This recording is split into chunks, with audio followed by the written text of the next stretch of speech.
لیکن خود انہوں نے اسے اپنے پاس بٹھایا تھا، ورنہ وہ یہ جرأت کہاں سے کر سکتی تھی؟ اور وہ جانتی تھی کہ اب معظم علی صاحب کی خود بھی خیر نہیں ہے۔ طاہرہ بیگم اس بات کا بھی ان سے حساب لیں گی۔ اس نے ایک بار پھر معظم صاحب کی طرف دیکھا اور ان کے چہرے پر کشمکش کے آثار پا کر وہاں سے اٹھ گئی۔ یوں بھی اس وقت اس کا چلے جانا ہی بہتر تھا۔ نہ جانے طبیعت کیسی ہو رہی تھی، نہ جانے بدن کی یہ کیفیت کیوں ہوئی تھی، نہ جانے دل اس سے کیا کہہ رہا تھا۔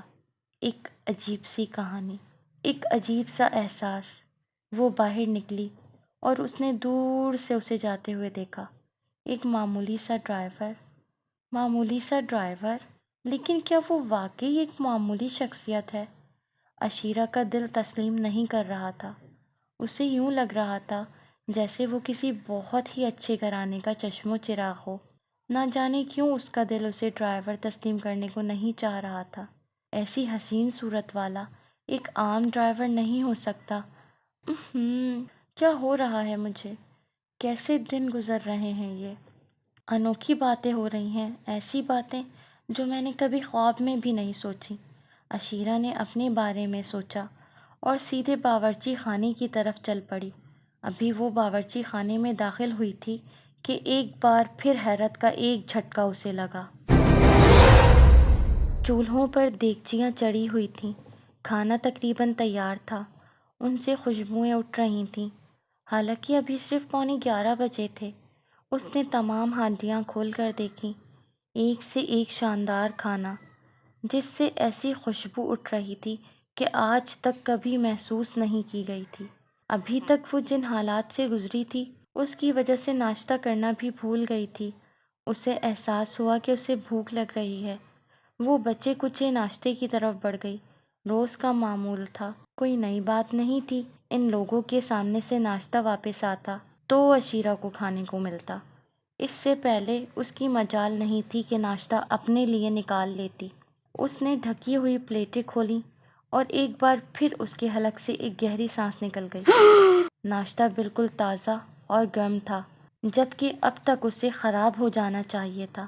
وہی بات جو آج کل ہو رہی تھی، نہ جانے کیا کیا ہو رہا تھا یہاں۔ کبھی کبھی تو ایسا لگتا ہے جیسے وہ ایک بہت ہی طویل خواب دیکھ رہی ہے، ورنہ ایسا سب کچھ تو ممکن نہیں ہوتا۔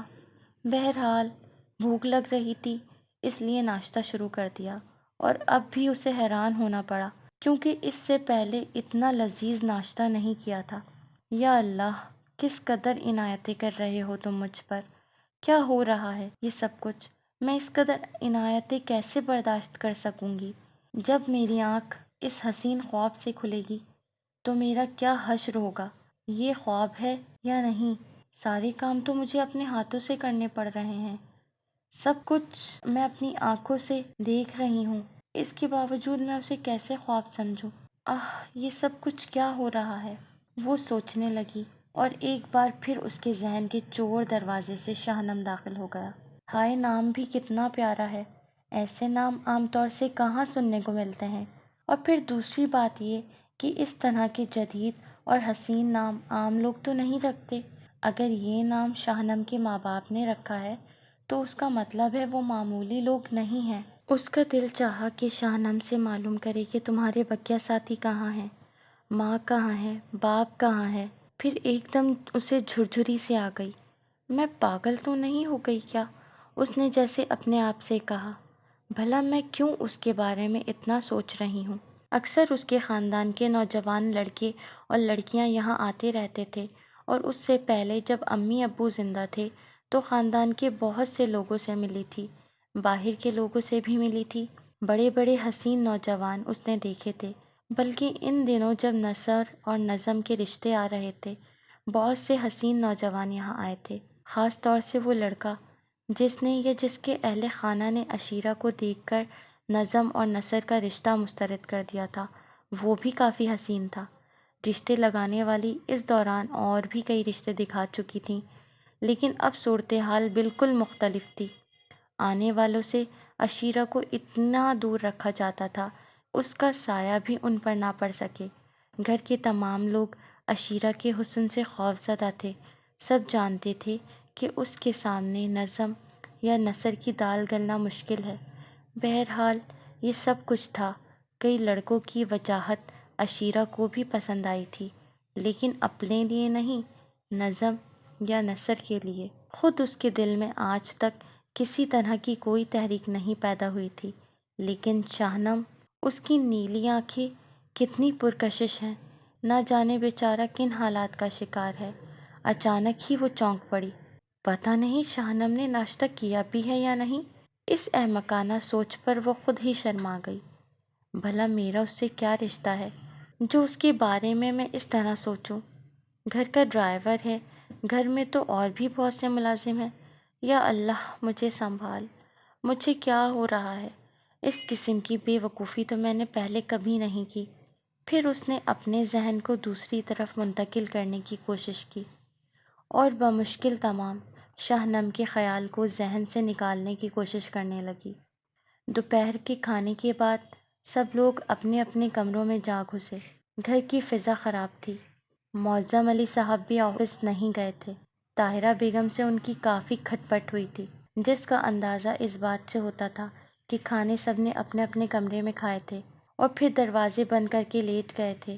وہ بھی تمام معمولات سے فراغت حاصل کرنے کے بعد اپنے کمرے کی جانب چل پڑی۔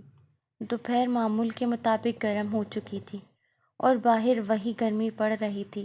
وہ اپنی مسہری پہ پاؤں لٹکا کر بیٹھ گئی اور اس نے ایک دیوار پر نگاہیں جما دیں۔ پھر اچانک ہی اس کی نگاہ وہاں سے ہٹ کر اس جگہ پہنچ گئی جہاں وہ پتھر رکھا ہوا تھا۔ اس وقت بالکل اتفاقیہ طور پر اس نے اس پتھر کے بارے میں سوچا تھا، حالانکہ یہ سوچنے کی کوئی خاص وجہ نہیں تھی۔ وہ بے اختیار اپنی جگہ سے اٹھ گئی اور اس نے بڑی چاہت سے اس پتھر کو اٹھایا اور بغور دیکھنے لگی۔ کیسا پیارا پتھر ہے! میں اس کا کیا کروں؟ اگر میں تایا ابو سے کہوں کہ یہ پتھر مجھے ایک لاکٹ میں لگا کر دیں تو کیا وہ حیران نہیں ہوں گے اور پوچھیں گے نہیں کہ یہ پتھر میرے پاس کہاں سے آیا؟ دل تو یہی چاہ رہا تھا کہ وہ پتھر کسی لاکٹ میں جڑوا کر گلے میں ڈال لے اور ہر وقت پہنے رہے، لیکن یہ کسی بھی طور ممکن نہیں تھا۔ اگر اسے پہنتی تو گھر والے اس کی بوٹیاں نوچ ڈالتے اور پھر اس سے سوالات بھی کیے جاتے کہ آخر یہ پتھر یا لاکٹ آیا کہاں سے۔ کوئی ایسا ذریعہ نہیں تھا جو اس پتھر کو کسی لاکٹ میں جڑوا کر اپنے گلے میں پہن لے۔ پھر وہ ایک دم اپنی بے وقوفی کی سوچ پر خود مسکرا دی اور واپس پلٹ کر مسہری پر دراز ہو گئی۔ اس وقت بڑی بحرانی کیفیت طاری تھی، اپنے آپ کو ہر طریقے سے پرسکون کرنے کی کوشش کر رہی تھی، لیکن یوں لگتا تھا جیسے سکون کا اب اس کی زندگی میں کوئی گزر نہ رہا ہو۔ ایک عجیب سی تنہائی کا احساس ہو رہا تھا۔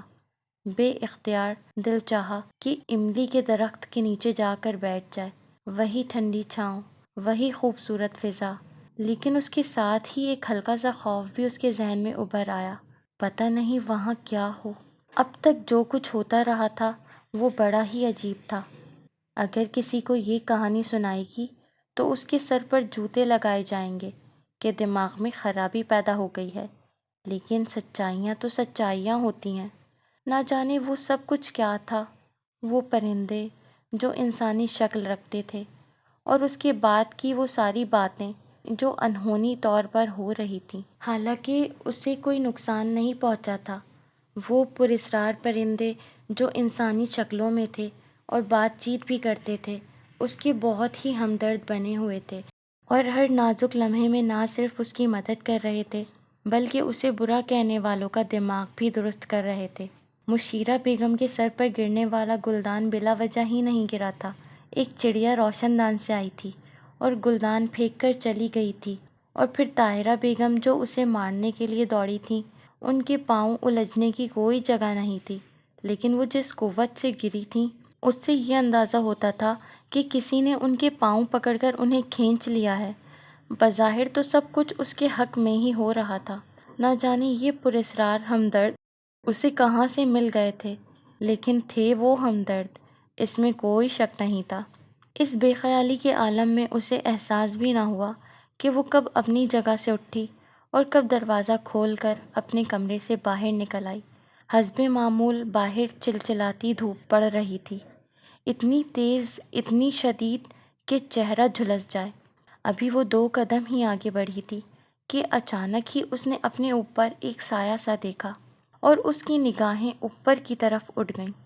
سائے کا بس اسے ایک احساس سا ہوا تھا۔ کوئی ایسی چیز اوپر نہیں تھی جسے سایہ دار چیز کہا جا سکے، مگر ایک لمحے کے اندر اندر اس کے چہرے پر پڑنے والی دھوپ کی تپش ختم ہو گئی تھی اور کچھ سمجھ میں نہیں آتا تھا کہ ایسا کیسے ہوا۔ اب تو ہر ایسی انوکھی بات جو اس کے علم میں آتی اسے وہ انہی پراسرار ہمدردوں سے منسوب کر دیتی۔ وہ اس کا اتنا خیال رکھتے تھے کہ اس پر دھوپ تک نہ پڑنے دیتے تھے۔ دل ہی دل میں وہ ان خیالی ہمدردوں کی ممنون ہوئے بغیر نہ رہ سکی، اور اس وقت وہ اس سائے سے بھی خوفزدہ نہ ہوئی جو اس کے ساتھ چل رہا تھا، جبکہ اوپر کوئی چیز نہیں تھی۔ یہاں تک کہ وہ املی کے درخت کے پاس پہنچ گئی۔ مالی کی چارپائی اسی طرف بچھی ہوئی تھی اور مالی اپنے کوارٹر میں گھسا ہوا تھا۔ اس وقت لو کے تھپیڑے کسی سے بھی برداشت نہیں ہو سکتے تھے۔ اس نے ایک ٹھنڈی سانس لی اور چارپائی پر بیٹھ گئی۔ اسی وقت اس کی نظر درخت کے دوسری طرف پڑی۔ کسی کے بازو نظر آ رہے تھے۔ کوئی درخت سے پشت لگائے منہ دوسری طرف کیے بیٹھا ہوا تھا۔ شاید مالی ہے، اس نے دل ہی دل میں سوچا۔ پتہ نہیں مالی بابا آج کیسے درخت کے نیچے آ بیٹھا ہے، ورنہ اس چلچلاتی دھوپ میں تو گھر کے سارے ہی ملازم اپنے اپنے کوارٹر میں ہوا کرتے تھے۔ بے شک درخت کے نیچے ٹھنڈی چھاؤ ہے اور بہت خوشگوار لگ رہی ہے، لیکن پھر بھی کوئی میری طرح تو نہیں ہو سکتا جس کے ساتھ بات چیت کرنے والا کوئی بھی نہ ہو۔ اس نے سوچا کہ تھوڑی سی مالی بابا سے ہی باتیں کی جائیں۔ چنانچہ اس نے بڑے نرم لہجے میں پکارا، مالی بابا۔ دوسری طرف بیٹھا ہوا آدمی جلدی سے اٹھ کر اس کے سامنے آ گیا اور عشیرہ کا دل زور سے دھڑک اٹھا۔